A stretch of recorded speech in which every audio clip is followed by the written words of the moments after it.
Oi pessoal, bem-vindos a mais um vídeo aqui do meu canal no YouTube. Para quem não me conhece, meu nome é Maria Estrela Feliz, eu sou médica veterinária, tô formada há mais de 20 anos atendendo cães e gatos aqui na cidade de São Paulo. E hoje eu vou fazer um vídeo um pouco diferente dos outros vídeos aqui do meu canal. Hoje é dia 9 de setembro, é dia do médico veterinário e eu vou fazer um vídeo falando sobre como é ser médica veterinária. Fica comigo.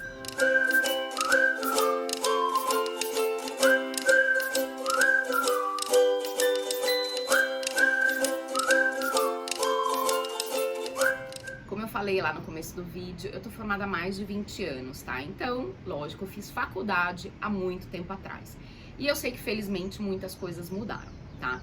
Mas vou falar das minhas percepções e como foi a minha experiência na faculdade. Uma das coisas que eu me surpreendi bastante é que a faculdade de medicina veterinária tem muita desistência. E eu não sabia disso. E só fui entender mesmo porque conversando com professores e enfim. De modo geral, quem faz a faculdade de medicina veterinária é alguém que gosta muito de bichos, né? Meio óbvio isso. Só que a profissão de medicina veterinária, né? A profissão médica veterinária não exige da gente só isso, né? Que a gente só goste muito de bichos, né? Existem muitas outras exigências, desde o conteúdo, né, do volume de conteúdo que a gente tem. A faculdade de medicina veterinária não é uma faculdade fácil, realmente a gente tem um volume de estudo muito grande, então exige muita dedicação das pessoas. E além disso, a gente tem algumas questões que é lidar com animais doentes, com sofrimento animal, com proprietários, e tudo isso não é para todo mundo. Tá? Então, no começo da faculdade já teve muita desistência no primeiro ano, tá? Muitos colegas desistiram. A gente tinha aula de anatomia, né? E naquela época as aulas de anatomia eram realmente com cadáveres, né? Com peças e com cadáveres. Então, muitas pessoas não conseguiam lidar com aquilo, né? Com um animal morto, com partes, né? De um animal morto ali para você aprender. Então, ali já teve muita desistência, né? E também houve muitas desistências nos últimos anos, quando a gente começou a parte prática, né? Então, a gente ficava no hospital, tanto de pequenos quanto de grandes animais, e a gente tinha ali, a gente participava do atendimento, né? De modo geral, só assistindo, mas a gente participava do atendimento, assistindo e ajudando. Os professores, etc. E ali a gente tinha que lidar com donos, né, com tutores e com os animais, né, animais doentes. E é difícil, né, quando você tá ainda sem experiência, né, começando ali na faculdade, e você, por exemplo, tá ali com um animal que tem uma bicheira, né, sendo comido vivo, literalmente, né, por larvas desse tamanho, né, uma coisa enorme. Aí o proprietário fala que não tinha visto, né? Então chegam aqueles animais, por exemplo, com tumores do tamanho de uma laranja e a gente se sente frustrado, né? Lógico, por lidar com o proprietário ali que tinha um animal doente em casa, tava com um animal que precisava ali de atendimento e o proprietário não levou, né? Para atendimento por, enfim, qualquer motivo que seja. Lidar com as nossas emoções quando a gente enfrenta isso não é fácil, né? E a gente precisa aprender isso. E esse processo de aprendizado também não é rápido, né? Você lidar com essa frustração, com essas vezes até momentos de raiva, né? Você fica com raiva da pessoa, né? Que tá ali com um animal doente, a pessoa chega lá com animal para atendimento, tá com vômito, diarreia, há quanto tempo? 4, 5 dias, aquela diarreia com sangue, o animal magro, em óbvio sofrimento, sem comer, né? E você tem vontade de chacoalhar o proprietário, né? E falar, mas como que você deixou? E chegar nesse ponto, como, né? Então, a gente precisa aprender a lidar com essas emoções, e isso definitivamente não é fácil. Esse foi um dos meus maiores desafios como médica veterinária, tá? Lidar com esse tipo de situação, para mim realmente foi difícil. E a gente tem aula desde clínica de grandes animais, né, até pequenos animais. Então a gente tem uma abordagem, né, bastante ampla, e aí a gente na faculdade vai decidindo com o que a gente quer trabalhar. E isso também muitas pessoas não sabem, né? A gente está acostumado, né, com os nossos veterinários, digamos assim, né, os veterinários que a gente lidar no nosso dia a dia, né, como tutor, e que basicamente são clínicos de cães e gatos, né? Desde o veterinário que faz o exame no laboratório. E a gente não imagina que a medicina veterinária, ela está inserida em muitos aspectos até do nosso cotidiano, né? Então, desde veterinários que trabalham com inspeção de alimentos, né? Então, trabalham em fazendas, em frigoríficos, em supermercados, enfim. Então, são profissionais que são super importantes ali para a sociedade, inclusive, né? Mas eles são invisíveis, a gente acaba não os vendo, né? Mas a medicina veterinária tem uma infinidade de caminhos e uma infinidade de especializações, né? Com animais silvestres, né? Com animais de produção, né? Então, desde porcos, galinhas. Então, os veterinários, eles têm um leque muito grande de profissões para caminhar, né? E para seguir ali depois da faculdade, né? E aí a gente sai da faculdade com bastante conteúdo teórico, algum conteúdo prático, né? Tanto ali acompanhando os atendimentos no hospital veterinário da faculdade que a gente fez, também nos estágios, né? Eu sempre, assim, a partir do meu 3º ano de faculdade, eu procurei fazer estágios na área que eu queria seguir, que era a área de clínica de pequenos animais, né? De cães e gatos. Então, desde o meu 3º ano, eu já comecei a fazer esses estágios, bem na cara de pau mesmo. A gente sempre teve animais em casa, sempre mais de um, normalmente mais de uma espécie, né? A gente tinha cão, tinha gato. Então, eu fui lá, perguntei, né, no veterinário, onde meus pais levavam, né, os bichinhos de casa. E aí, tô de férias, eu posso fazer estágio aqui? Meio período, enfim. E eu realmente, assim, batia na porta e perguntava, né? E sempre fui muito bem recebida, assim, nos estágios. Sempre aprendi muito, né? Pude ter esse contato com a prática mesmo, né? O dia a dia, né? O que é ser médico veterinário. Então, esses estágios foram super importantes para mim. Ao final da faculdade, a gente tem um estágio supervisionado, que é como se fosse uma residência, né? Eu fiz a minha aqui no Pet Care, no hospital veterinário que tem aqui em São Paulo. Hoje em dia já tem várias unidades. Na época que eu fiz, era só a unidade aqui do Morumbi. Quando eu comecei a trabalhar, quando eu me formei, eu inclusive fui contratada por médicos veterinários lá do Pet Care, né, para trabalhar na clínica deles. Então, o estágio também me abriu portas como profissional, né, porque você começar a trabalhar, você ter emprego depois que você se forma, é um desafio, não é fácil. Em nenhuma profissão é fácil, né? Então, esses estágios também foram muito importantes para abrir as portas para eu começar a trabalhar depois de formada, né? Foram essenciais. As pessoas já me perguntaram se eu sempre quis trabalhar nessa área, né? Na clínica de pequenos, né? De cães e gatos. E sim, eu sempre quis, foi minha ideia quando eu comecei a faculdade, e segui nela, né? Mas eu tive muitos colegas que mudaram, né? Eu tive colegas desde que queriam trabalhar em clínica de pequenos e, por exemplo, se apaixonaram pela área de laboratório, né? Então, hoje em dia são profissionais que trabalham em laboratórios, fazendo o exame de sangue, todos esses exames dos seus animais, né? Eu tive colegas que queriam trabalhar com clínica de pequenos, por exemplo, e na faculdade tiveram contato com a clínica de grandes animais, né? Então, que lidam com os animais como cavalos, vacas, porcos, e se apaixonaram por essa área e foram, né, trabalhar na área de suínos, de equinos, enfim, de bovinos, seja em aras, seja em fazendas, enfim, foram realmente trabalhar nessa área. Então, sim, na faculdade muita gente muda. Hoje em dia a gente tem também um número bastante grande de especializações, né, que você faz depois da faculdade.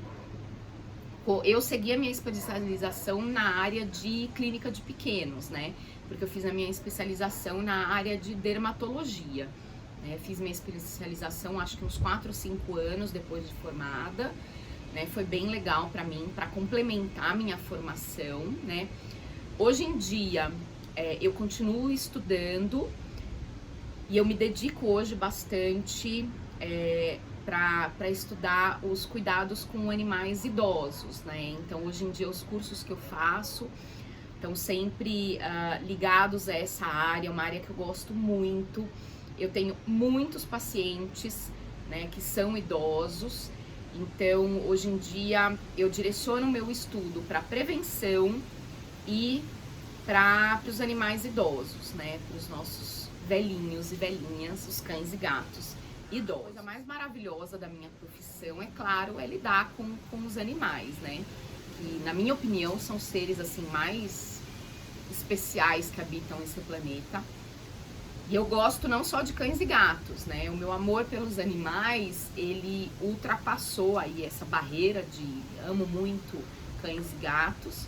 Tanto é que eu sou vegetariana, né? Eu não como nenhum tipo de carne, nem carne bovina, nem de frango, nem de peixe. Eu sou vegetariana, né? Na faculdade, eu já pude ver ali no dia a dia, na clínica de grandes e lidando com esses animais, que assim, os porcos, por exemplo, são animais super inteligentes, né? As vacas, os bois, quando eles estão acostumados com pessoas, eles são super carinhosos, super meiguinhos, eles pedem carinho, né? Então, e depois de um tempo, eu realmente entendi, para mim ficava muito difícil amar, né, animais, mas ter eles ali no meu prato, né? Então, eu já sou vegetariana há alguns anos e justamente por isso, né? Por esse meu amor aos animais. E lidar com eles é a melhor coisa da minha profissão, né?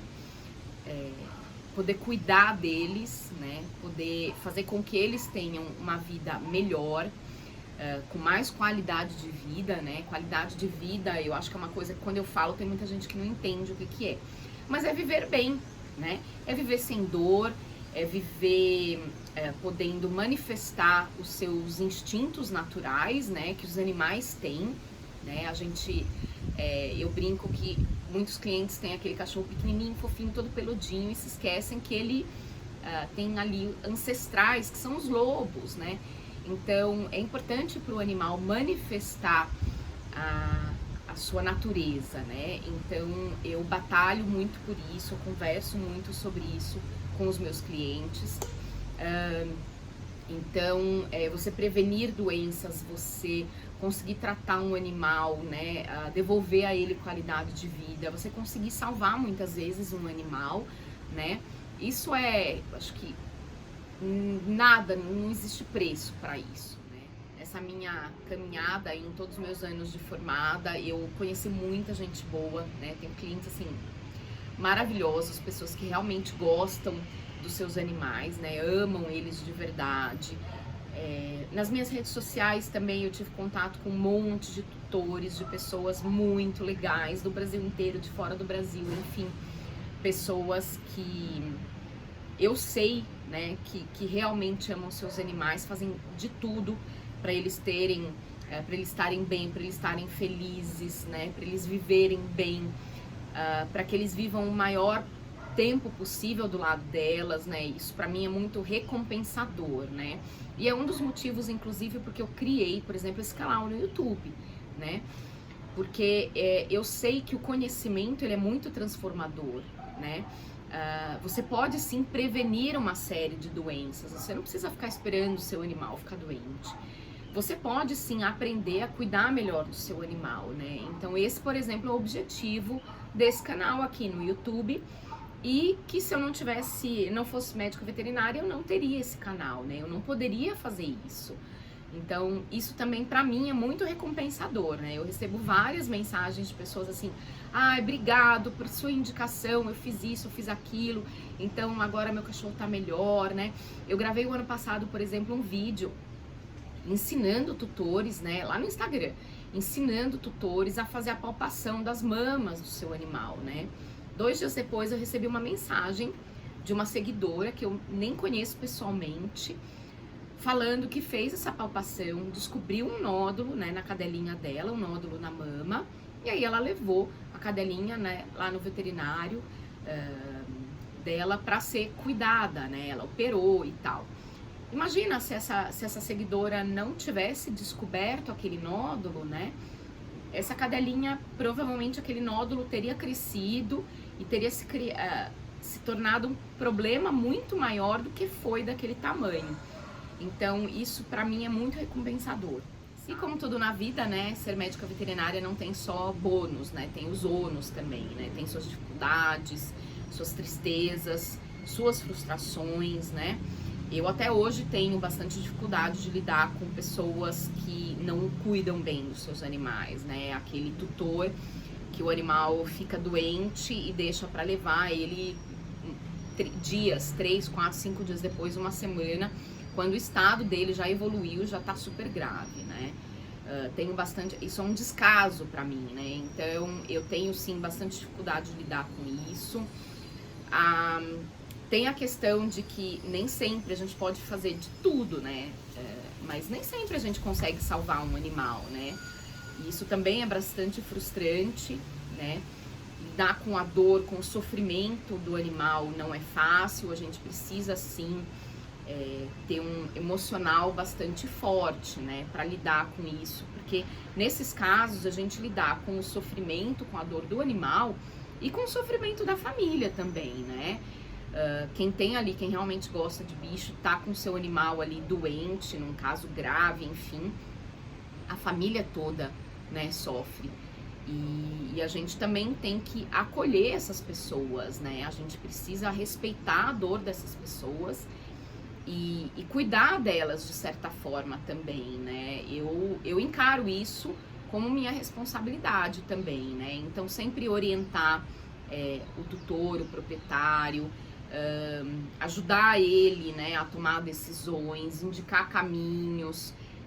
Isso também é um papel do médico veterinário, pelo menos eu enxergo desse jeito. Uma das perguntas mais comuns que eu recebo é como lidar com, por exemplo, a eutanásia, né? O fim da vida, né, daquele paciente que muitas vezes a gente cuidou dele por muitos anos, né? Primeiro que assim, nada torna isso fácil, né? Eu acho que eu tenho uma ligação emocional, sim, com os meus pacientes, com os animais que eu cuido, com os animais que eu conheço, e então pra mim nunca é fácil, né? Mas eu sempre busco para os meus pacientes a mesma coisa que eu busco para os meus cães, né? Eu não quero ver nenhum animal meu sofrer desnecessariamente, né? Então, ter ali uma morte muito sofrida, muito angustiante, eu não quero isso para um animal meu, de jeito nenhum, não quero isso nem para mim. Então, eu também não quero isso para os outros animais, né? Então, eu sempre busco esse alento, digamos assim, nesse momento, né? Que é poder evitar que aquele animal que eu gosto tanto, que é tão querido, que é tão amado pela sua família, que é tão querido, né? Que foi tão bem cuidado pela sua família, tenha uma morte sofrida, né? Uma morte com muita dor, né? Uma morte muito difícil. Então, eu não quero isso para esse animal. Então, isso para mim é o que alivia um pouco, né, essa sensação tão difícil, tão frustrante, né, é saber isso, né, porque eu acredito sim que nenhum animal merece sofrer desnecessariamente, né, ter um fim de vida ali sem dignidade e em extremo sofrimento. Então, mas isso não torna mais fácil, lógico, né? Isso é extremamente difícil. Seria ótimo, né, se todos nós e os animais, a gente pudesse morrer dormindo ali sem, né? Mas isso não é a realidade, nem para a maioria das pessoas e também não é para a maioria dos animais, né? Então, e isso acho que exige muita conversa, né, com a tomada de decisão exige muita conversa, né? De nós, médicos veterinários, com os tutores exige muita parceria, sabe? Eu acredito muito nisso, assim, acho que exige muita parceria essa tomada de decisão, né? E o tutor, o proprietário, ele não precisa ser convencido, né? Você não pode jamais induzir o tutor ou o proprietário a tomar essa decisão. Você precisa explicar muito bem para esse tutor qual que é o quadro, né, desse animal, que ele é irreversível, né? E o tutor entender ele mesmo a necessidade de tomar essa decisão, né? E eu já tive tutores que se negaram a tomar essa decisão, né? Por religião, enfim, por qualquer motivo que seja, que se negaram a tomar essa decisão. É um direito deles, né? E aí o meu papel passa a ser deixar esse finzinho de vida, essa partida do animal, o menos desconfortável possível, né? O mais confortável possível, né? O que não é fácil, é um desafio, né? Mas cabe a mim me empenhar, usar meu conhecimento, né? E em parceria com o tutor, tornar essa partida menos difícil, né? Fácil nunca vai ser, mas menos difícil para aquele animal. Eu tinha aqui na minha colinha, né? Que eu sempre faço para quando eu vou gravar vídeos. Acho que tudo que tá na minha colinha eu já falei. Se tiver alguma dúvida, alguma curiosidade, alguma questão sobre esse assunto, deixa aqui nos comentários, tá? Deixa sua curtida nesse vídeo, manda para outras pessoas, se inscreve aqui no canal, tá? Essa participação de vocês é super importante para mim, porque por incrível que pareça, estar aqui, né, fazer esse canal não é tão fácil quanto parece. A gente precisa criar um roteiro pro vídeo, você precisa gravar, você precisa editar, você precisa se preparar, né? E o que eu peço aí em retribuição de vocês é isso, a participação de vocês, né, aqui no canal, se inscrevendo, assistindo os vídeos. Tem muito conteúdo aqui interessante, né? O canal é relativamente recente que eu tô colocando, realmente abastecendo ele, mas tem vídeos aqui super interessantes para quem tem um cão ou um gato. Então eu conto sim com a participação de vocês, tá bom? E até o próximo vídeo e obrigado por ter me assistido até aqui.